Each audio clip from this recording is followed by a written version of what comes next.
Добрый день, паважаныя дзеці, паважаныя бацькі. Сёння мы з вами пазнаёмімся з творам Васіля Быкова «Страта». Апавяданне вывучаецца ў 8 класе на уроках пазакласнага чытання. Васіль Быкаў «Страта».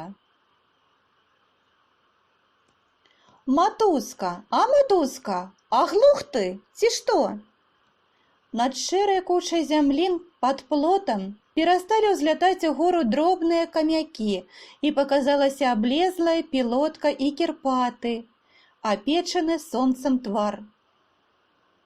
«Лейтенант кліча, не чуеш?» – сказаў вусаты баец Піліпчук, які, пазвоньваючы медалямі, акопваўся побач. Матуска зірнуў у бок дарогі з вербнымі прысадамі, дзе, высунуўшыся з канавы, нешта махаў яму іх камандзір. «Матуска!» – гукаў лейтенант. «Бягом за вёску, перадай Галкіну, каб у лес цераз лагчыну не пусціў ніводнага фашыста. Сам пакуль што застанешся з ім. Давай хутчэй!» Калі загадана, трэба бегчы. Баец пашкадаваў крыху свайго утульнага сховішча, але што зробіш? Прыхапіўшы вінтоўку, ён спрытна выскачыў з акопчыка і, шмыгнуўшы пад жэрдку паламанага плота, апынуўся ў агародзе. Летняе сонца ў бясхмарным небе ўжо з раніцы набрала сілу і моцна паліла прастор. Вялае бацвенне, не ачуняўшы за кароткую ноч, бяссільна ляжала на сухой зямлі. Жоўклі і курчыліся на градах агурковыя калевы. Капуста і тая згарнула абмяклае лісце і зморшчылася, нібы пастарэўшы да часу. Шморгаючы ў агародніне загнутымі наскамі стаптаных ботаў, матуска бег між градак і не азіраўся назад, дзе над выгадам паспешліва акопваліся яго таварышы, байцы паходнай заставы, уранку напаткаўшы ворага. Знарок дзеля маскіроўкі баец трымаўся гумнаў і агародаў, і хутка яму трапілася сцяжынка, якая вілася ля саду. Цераз паркан на абцяжараных галінах звісалі буйныя, яшчэ недаспелыя яблыкі. Хлопец, па-дзіцячаму азірнуўшыся, на бягу сарваў адзін і памчаў далей. Рухавасці ў яго хапала, хутка неслі ногі, і заўзята, без роздуму, сцігаў ён цераз высокія платы і драцяныя загароды. Першае самастойнае баявое заданне было прычынай яго незвычайнай энергіі і спрыту. Хоць матуска не першы дзень на вайне, але неяк здаралася, што яму не давялося трапіць у бой. Усё выпадаў рэзерв або марш ці другі эшалон. Толькі вось сёння, здаецца, будзе нешта сур'ёзнае. Так, па загуменнях і агародах, матуска амаль што ужо мінаў вёску. Захоплены ўласным спрытам і жвавасцю, ён на час забыўся пра пагрозлівыя абставіны. Таму, зусім нечакана для яго ўгары заверашчэла нешта страшнае і, страсянуўшы наваколле, грымнулі 3 выбухі. Якраз у тым кірунку, куды трэба было бегчы. У адно імгненне знесла саламяную страху з хаты. У паветры мільганулі кроквы, шматкі саломы, кавалкі коміна. І ўсё знікла ў гушчары садоў. Толькі воблака пылу ціха паплыло ў блакітнае неба. «Міны!» – падумаў матуска і здзівіўся, адчуўшы над сваім целам цвёрдыя галінастыя сцяблы бульбоўніку. Падаць не меў ён намеру, а выйшла гэта неяк само сабой, неўпрыцям. Страшныя выбухі развеялі ўзнёслы настрой байца, але, каб не траціць часу і не напаткаць якой бяды, матуска не стаў асабліва смуткаваць і яшчэ паскорыў бег. Зробленая з яловых вярхоў счарнелая ад дыму і часу старэнькая лазня, у якой шмат гадоў мыліся людзі гэтай вёскі, набыла цяпер новае значэнне. Яна стала апорай непрыкрытага правага фланга, над якім навісла цяпер пагроза абыходу, які асабліва непакоіў лейтэнанта. Гэта было глухое месца на водшыбе, ля самага лесу. Вакол лазні густа і згодна лезлі ўгору і ў шыркі быльнёг, крапіва, дзядоўнік і іншая раслінная непатрэба, якой нямала развялося на спустошанай вайной зямлі. Матуска абышоў лазню, але Галкіна нідзе не ўбачыў. Тады ён прыслухаўся і пачуў шамаценне галля. Гэта кулямётчык маскіраваў свой акоп на ўзмешку пад лазовым кустом. Ён ужо акапаўся, цяпер старанна хаваў сляды свежай гліны, рассыпанай наўкола. Хлопец працаваў распрануты у прапацелай бруднай майцы, а гімнасцёрка яго ляжала пад дыскамі побач з кулямётам на брусверы. У паветры тым часам завылі новыя міны. І матуска, не чакаючы запрашэння, скочыў у цесную ячэйку, якая ледзь змясціла дваіх. Трохі здзіўлены кулямётчык не вельмі прыязна агледзеў нечаканага пасланца. Гэта быў дужы і сур'ёзны хлопец, не намнога старэйшы, але з выгляду куды мажнейшы за матуску. Рысы яго твара вылучаліся той грубаватай буйнаватасцю, якая разам з некаторай панурасцю ў поглядзе рабіла яго старэйшым за свае, можа, і невялікія гады.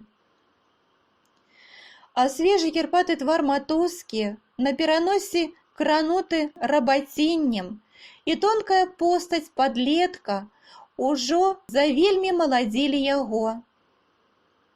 Такім чынам, розніца ў выглядзе двух байцоў, зведзеных вайсковым лёсам, была даволі прыкметная. З хваляваннем выклаўшы загад лейтэнанта, матуска чакаў, што Галкін паскардзіцца на цяжар новай задачы. Аднак кулямётчык флегматычна заўважыў, гледзячы ўдалячынь: «Вядома, не пушчаць, а то абыдуць». Матуска хоць і бачыў раней гэтага байца, але мала ведаў яго. Галкін служыў у кулямётным узводзе, трымаўся заўсёды сваіх хлапцоў і толькі учора быў перададзены стралкам для ўзмацнення галаўной паходнай заставы. Размаўляць жа ім давялося толькі першы раз, таму малады баец хацеў бліжэй пазнаёміцца з сваім часовым начальнікам. Але Галкін маўчаў, і гэтая маўклівасць усё больш не падабалася матуску. Ён пачаў здагадвацца, што кулямётчык сваёй негаварлівасцю хоча трымаць яго воддаль, маўкліва напамінаючы маладому салдату, што не час яшчэ ім раўняцца. І сапраўды, Галкін, які быў ад прыроды нялёгкі на слова, гэты раз і зусім не меў жадання пачынаць размовы. З раніцы яго дапякала незразумелая трывога. Ён ведаў, што з правага боку няма больш нікога. Усе сілы паходнай заставы згрупаваны на тым баку вёскі.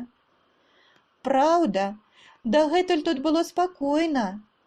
Гітлераўцы паказаліся недзе на левым фланзе, спрабуючы, відаць, ударыць па дарозе. Але хто ведае іх сапраўдныя намеры? На вайне трэба быць асабліва пільным, каб не даць ашукаць сябе. І Галкін, ладзячы пазіцыю, увесь час пазіраў у нізіну і прыкмячаў усё, што рабілася ў баку ворага. Ад лазні на ўвесь прасцяг праглядалася нешырокая травяністая лагчына, якая падступала да вёскі.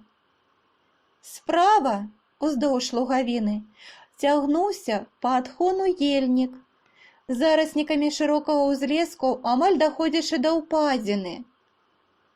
Там, дзе палоска маладога алешніку заходзіць далёка ў нізіну, гітлераўцы могуць паспрабаваць прабрацца ў лес, каб абысці вёску з яе безабароннага боку. Кулямётчык ужо заўважыў у том кірунку некалькі постацей, занятых невядома чым, і таму байцу было зусім не да размовы. Прыціснуўшыся да халаднаватай сцяны акопа, Матуска таксама пачаў углядацца ў гэты небяспечны ўчастак. Вінтоўку ён паклаў на бруствер побач з кулямётам, але ў гэты час за вёскай затрашчалі рэдкія стрэлы, і баец падцягнуў яе да сябе. Галкін не зварухнуўся. Схіліўшы на бок галаву, ён прыслухоўваўся да гукаў бою і сіліўся зразумець па іх, што адбываецца ў вёсцы. На яго заклапочаным твары нешмат адбівалася думак, аднак ніводная праява яго пачуцця не заставалася непрыкмечанай яго напарнікам. Тым часам страляніна ў вёсцы мацнела, і міны пачалі рвацца часцей і бліжэй. Матуска ў акопе, хоць і не вельмі баяўся, але, не ўмеючы яшчэ валодаць сабою, уздрыгваў пасля кожнага выбуху. Толькі ўпэўніўшыся, што міны не набліжаюцца больш да лазні, ён перастаў турбавацца. Хлопец з радасцю адзначыў гэтую перамену ў сабе і падумаў, што прывыкае. Праз якую гадзіну бой за вёску пачаў сціхаць. Аўтаматы і вінтоўкі змоўклі, толькі кулямёты яшчэ пускалі доўгія чэргі па далёкіх цэлях. Відаць, першая атака гітлераўцам не ўдалася, і цяпер трэба было чакаць другой. Трымаючы кулямётны прыклад ля пляча, Галкін не зводзіў вачэй з нізіны, і не дарма. Накапіўшыся ў раўчыку злева, гітлераўцы высыпалі ў нізіну і, выстройваючыся на хаду ў няроўны блытаны ланцуг, кінуліся да лесу. Галкін пачакаў, пакуль усе высыплюць на адкрытую мясцовасць, і пусціў доўгую чаргу. Ад першых стрэлаў кулямёта Матуска ўздрыгнуў, мацней сціснуў сваю вінтоўку, але стрэліць не здолеў. У яго зашчымела ў грудзях, млосць разлілася па целе.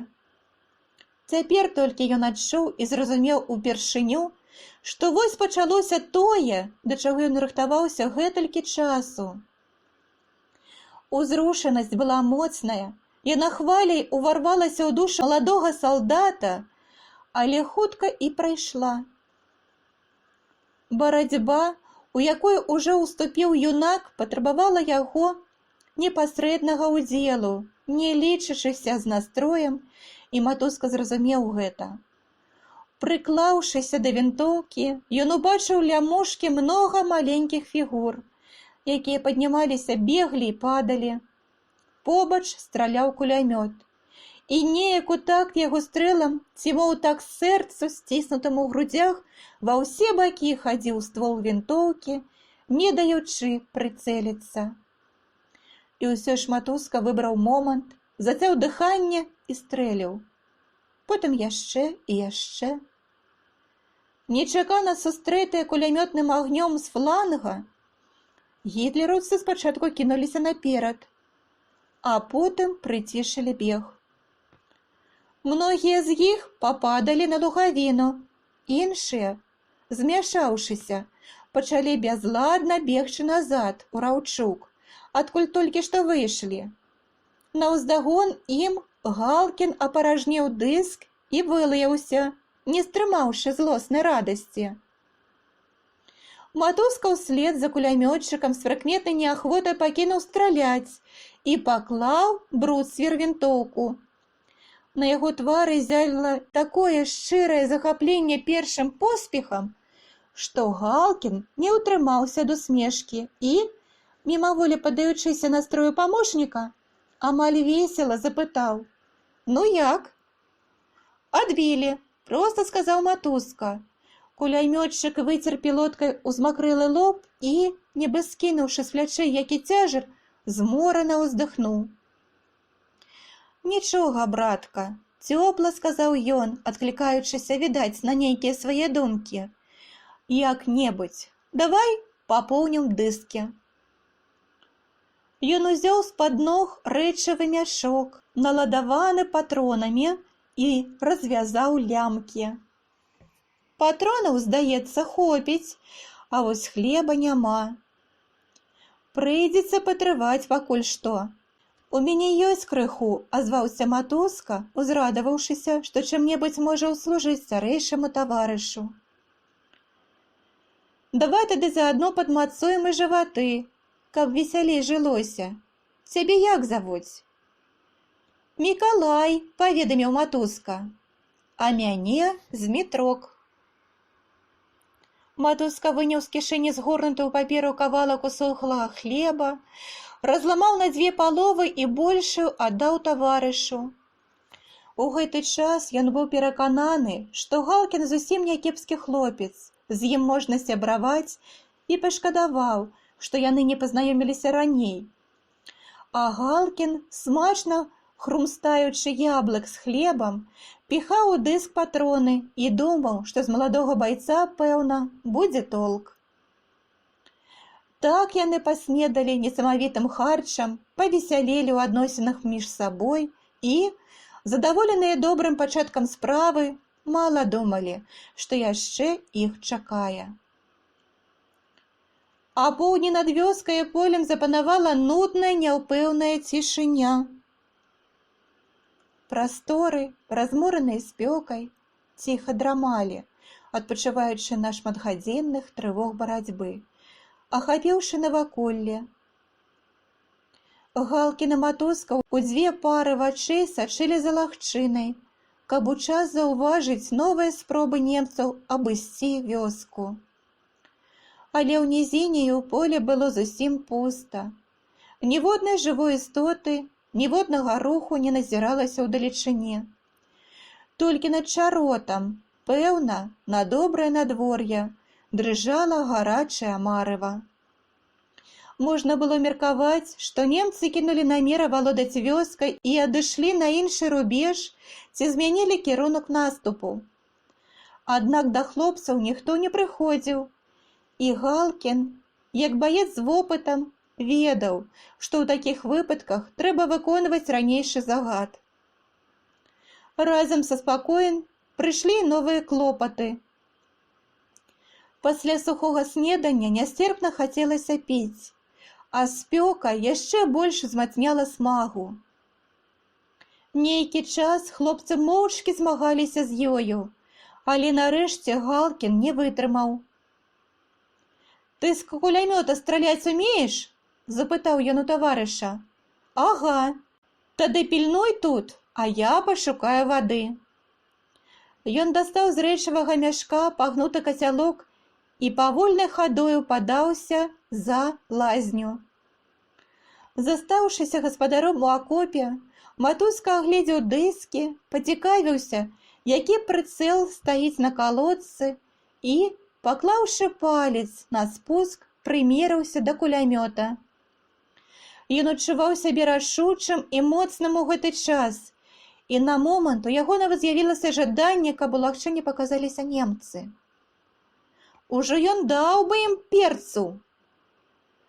Толькі да звароту Галкіна нічога не здарылася.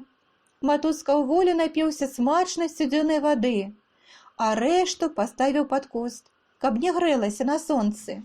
Сонце тым часам пасунулася ў небе і павярнула цень ад куста, які дагэтуль крыху хаваў іх.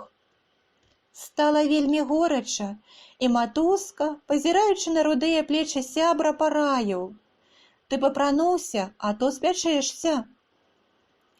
Галкін паслухаў і, пераклаўшы дыскі на дзядоўнікаў ліст, апрануў заношаную і засаленую гімнасцёрку з 2 медалямі за адвагу.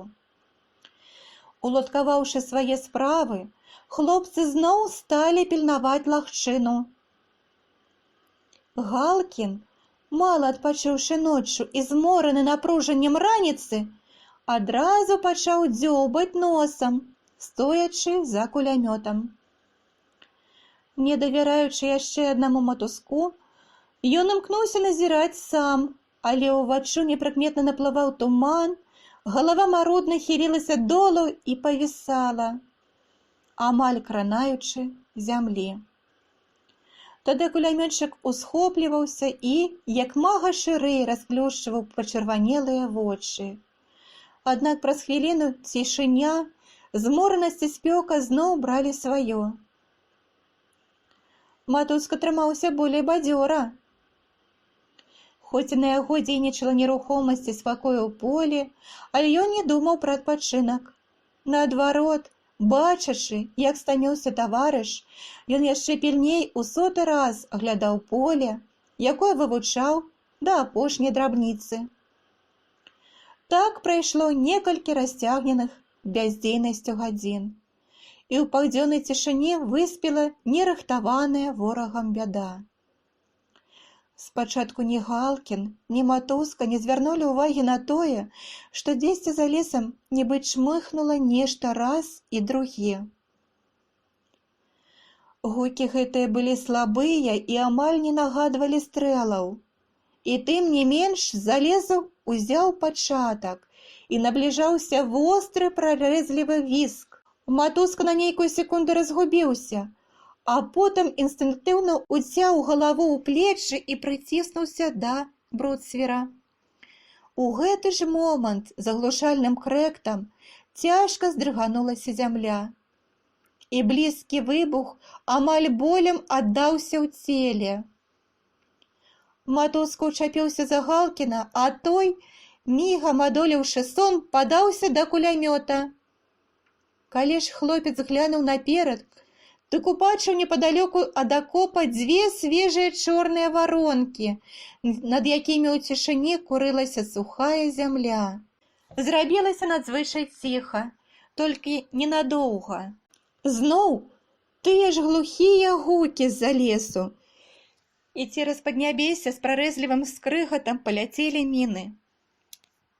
Галкін схапіў кулямёт і, тузануўшы матуску, прысеў на дно ячэйкі. Магутныя выбухі ўскалыхнулі зямлю, апаліўшы алешнік на ўзлеску, якраз ззаду іхняга акопчыка. «Эге, братка!» – зірнуўшы са сховішча, сказаў кулямётчык. «Гэта па нас вілку ўзялі. Ну, цяпер трымайся!» І сапраўды не паспелі хлопцы, што-кольвечы падумаць, як зноў гары заверашчала ў шмат галасоў, і шумна ды жудасна панесліся на іх серыі цяжкіх, буйнакаліберных мін. Матуска адчуваў, як з кожным імгненнем, непадуладнае цяпер яму, напружвалася яго цела, а сэрца, пэўна, спынялася, ахопленае прадчуваннем пагібелі. Выбухі грымелі зусім побач і так моцна, што, здавалася, над іх ударамі шчапалася зямля, на ўсю глыбіню працятая, страшнай трацілавай сілай.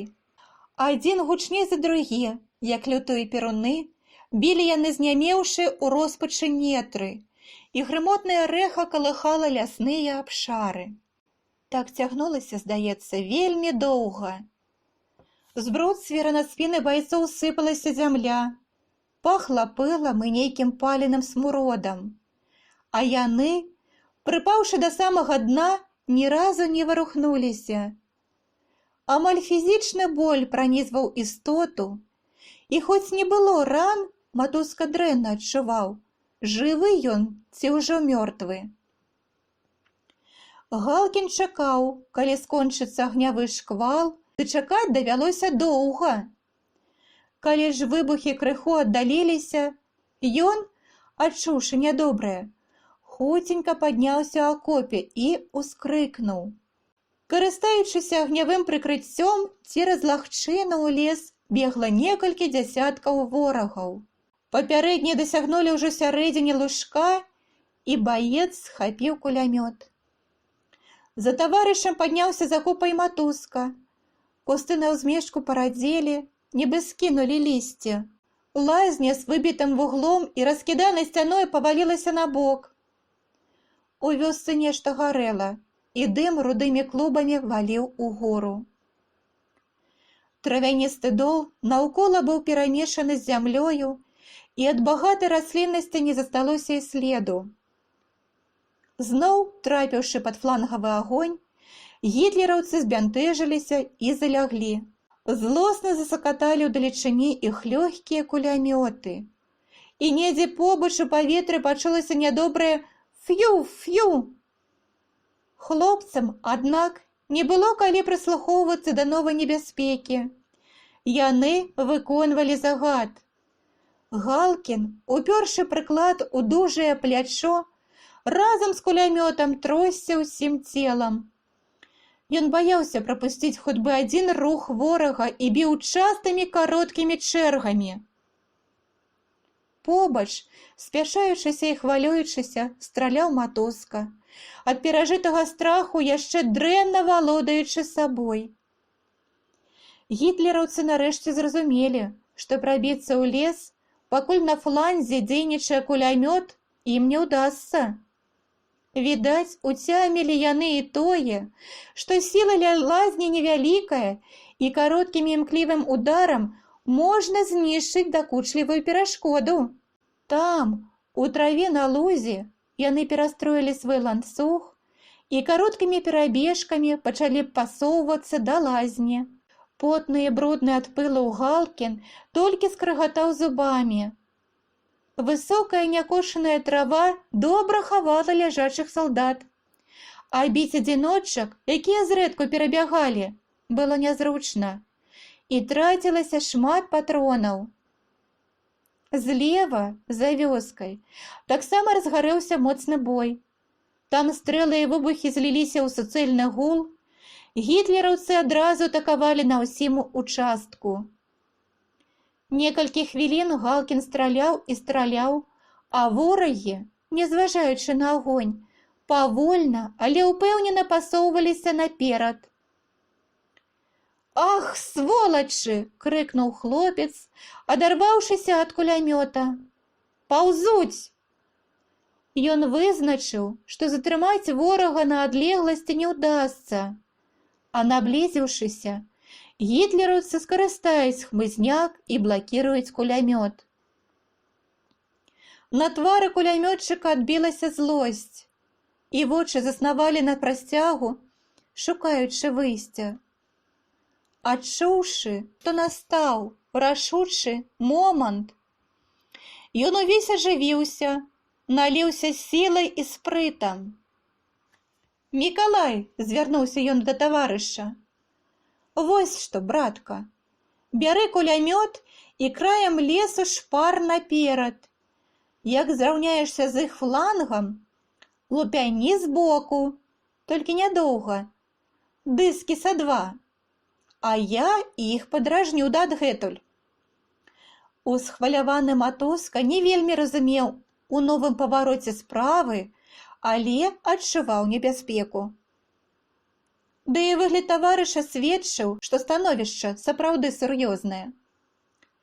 Не кажучы ні слова, ён вылез з акопа і па ўзмешку, прыгінаючыся, як мага ніжэй, падаўся да лесу. Пасля акопа на паверхні баец адчуў сябе неяк зусім адкрытым і безабаронным. Кулі пасвіствалі побач, падалі галінкі, падсечаныя іх кароткімі шалёнымі ударамі. Нядоўга было трапіць пад іх імклівы лёд, і ўжо нарадзе давялося падняцца. Страшна зрабілася хлопцу тут, на паверхні зямлі, воддаль ад вартавальнага акопчыка. Але трэба рабіць сваю справу, бегчы наперад, каб у час памагчы Галкіну, які адзін зараз шчоўкае з яго вінтоўкі. І Матоска сшыбаў праз альховы гушчар, не асцерагаючыся галля, што балюча сцябала яго. Выглядаць з лесу, каб убачыць, дзе немцы, яму не спатрэбілася. Калі іх страляніна стала зусім побач, Матуска збочыў з гушчару і асцярожна высунуўся з-за маладой елкі на краю ўзлеску. Месца гэтае крыху звышалася над лагчынай, і хлопец на момант сумеўся. Ён выразна ўбачыў на роўнядзе крывы ланцуг гітлераўцаў, якія адзін за адным ускаквалі, беглі і падалі. Матуска лёг у жорсткую папараць пад елкай і нарыхтаваў кулямёт. Пакуль ён даставаў дыск, зараджаў і ставіў прыцэл, прайшло няшмат часу, але менавіта тады настала рашучая хвіліна. Мінныя выбухі зноў затаўклі зямлю ля лазні. Немец, што перабягаў апошні за ланцугом, закрычаў штосьці. Усе пачалі падымацца і, страляючы з аўтаматам, хуткім крокам кінуліся да вёскі. Здарылася так, што супраць матускі апынуўся гэты задні немец-камандзір, а ланцуг сваім флангам ужо мінуў тое месца, дзе прытаіўся кулямётчык. Малады баец моцна спалохаўся ад думкі, што спазніўся. Як кольвічы ён прыцэліўся і націснуў спуск. Кулямёт, нібы знайшоўшы выхад злосці, рвануўся ў руках і задрыжаў буйнай сутаргавай ліхаманкай. Калі б не так гучна грукаціў яго кулямёт, хлопец яшчэ раней пачуў бы новыя гукі, якія з'явіліся за гэты час. У тым баку вёскі, дзе адбівалася галоўная паходная застава, скрозь лютую страляніну пачуліся шматгалосыя крыкі. Адсюль нельга было ўчуць, што гэта «ура» ці што іншае. Ды матуска не слухаў, немцы зноў заляглі. І па ўзлессю пайшоў моцны трэск, сыпаліся галінкі з лістамі, нібы дзесяткі нябачных бізуноў у розных месцах сцябалі дрэвы. Аднак як не прыціскаліся к долу залёгшыя ворагі, адсюль яны былі відаць кулямётчыку, і ён, змяніўшы дыск, зноў пусціў чаргу. У той час аднекуль з варожага боку зляцела ў неба дымная ракета і, выцягнуўшы хвост, згасла над логам. Немцы тады шалёна ўскочылі і, што было моцы, кінуліся назад да свайго раўчука. Матуска задрыжаў увесь ад радасці і апусціў прыклад. Нястрымная весялосць ахапіла кулямётчыка. Аглушаны выбухамі і стрэламі, ён на ўсё горла крычаў адно і тое ж зларадна дураслівае: «Ага, ага, ага!» Праз некаторы час нямногія ўцалелыя ворагі зніклі ў раўчуку, а ў лагчыну высыпалі ротныя ланцугі падышоўшага батальёна. Матуска, раптоўна зрабіўшыся лёгкім і імклівым, узваліў на плячо гарачы яшчэ кулямёт і па-над узлескам пабег да вёскі. Многа ператрывала яго душа за гэты дзень, але здабытая перамога хвалюючай радасцю засланіла цяпер усё самотнае. Як крыўдныя слёзы маленства, адразу забыліся нядаўныя страхі. Пачатак быў зроблены, цяжкі, але ўдалы пачатак. Хлопец паваяваў, і хоць не зусім ладна, але, бадай, і нядрэнна. Ён сам адчуваў гэта, быў рады, і радасць яго павялічвалася ўпэўненасцю, што Галкін задаволіцца яго ўмельствам і цяпер, бадай, пасябруе з ім. Што ж датычыць матускі, дык ён вельмі жадаў гэтага. Макрэючы ад поту, хлопец імчаўся па ўгрэтай духмянай траве. Радасць падганяла яго, і ён спяшаўся падзяліць яе са знойдзеным сёння баявым сябрам. Яшчэ здалёк матуска прыкмеціў ля лазні групу афіцэраў. Ён пазнаў там камандзіра батальёна і заўважыў, што яны глядзелі ў гэты бок, нібы чакалі каго. Хлопец пашукаў вачыма Галкіна, але не ўбачыў яго. Не было таго і ў акопчыку, які, пусты і непатрэбна цяпер, туліўся пад лазою. У кусце на ранейшае месца стаяў кацялок з рэштай вады. Але чаму Змітрок не сустракае яго? Няўжо ён стаў зусім абыякавым да яго былога памочніка? Нешта трывожнае затрымцела ў хлапечым сэрцы, калі ён пралазіў хмызняк на ўзмешку і набліжаўся да камандзіраў. «Вось ён, гэты кулямётчык», — сказаў камбат, звяртаючыся да незнаёмага, відаць, старэйшага афіцэра. «Малайчына», — сказаў той. «Малайчына, прадстаўце да ўзнагароды». Матуска, аднак, чамусьці змаркатнеў і не адчуваў радасці ад пахвалы начальства. Нейкая смутная трывога ўзнімалася ў ім.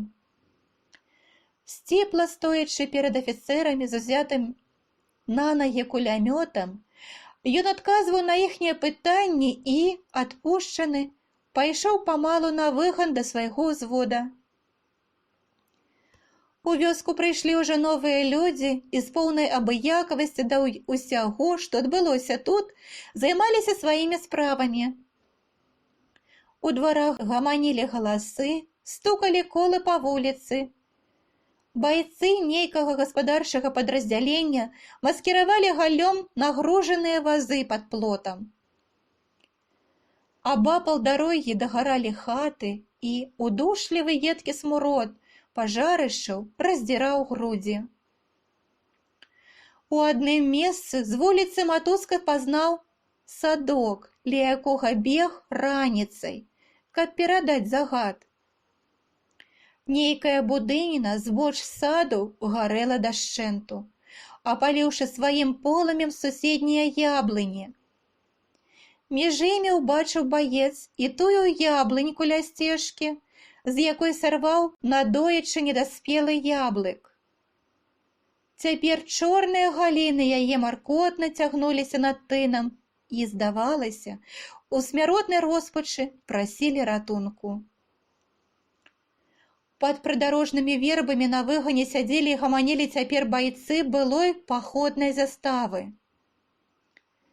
З апошняй надзеяй Матуска шукаў позіркам сябра і, не знайшоўшы, запытаў у Піліпчука, які курыў на абочыне, спусціўшы ногі ў канаву.